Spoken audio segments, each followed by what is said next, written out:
a Z-Pack or something. All right, ladies and gentlemen, this question was asked, and I want to go ahead and record it and send it to you.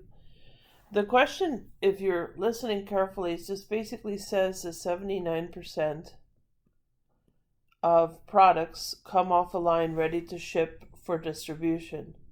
It says your quality control department selects 12 products randomly from the line each hour. Looking at the binomial distribution, if fewer than how many, they're asking you for X. And then they're using the word unusual. Unusual, in our case, all in statistics, meaning our case, always refers to anything that's beyond the second standard deviation, or the whether positive or negative is irrelevant.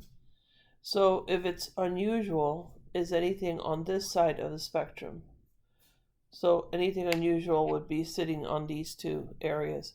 So when we look at the percentages, because this is our negative 2z score, positive 2z score,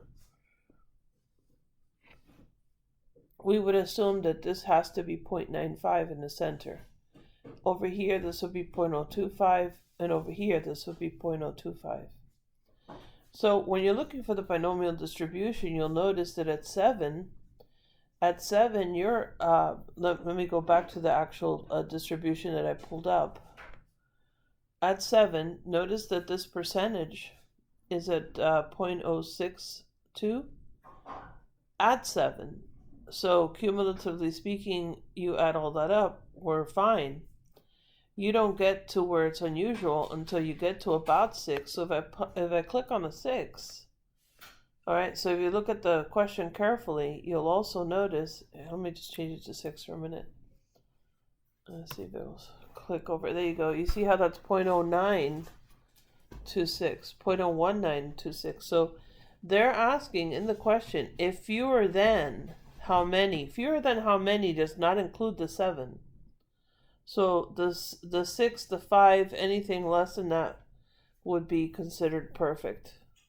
So fewer than 7 are unusual. If you had answered anything else, of your answer choices, I believe you had 6 was an option, but it's not just 6, it's fewer than 7. Fewer than 7 includes the 6, not the 7.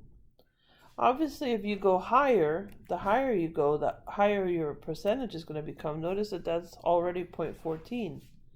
So you might have been tempted with the 7. If it went with 8 or 9, notice that's way too high a percentage. And here we have 10, which is another option that's too high. So you're trying to go as low as you can in this case. And because they are specifically focusing on fewer than how many. Listen to the language. Fewer than does not include that than, whatever that is, in this case 7. All right, I hope that helps.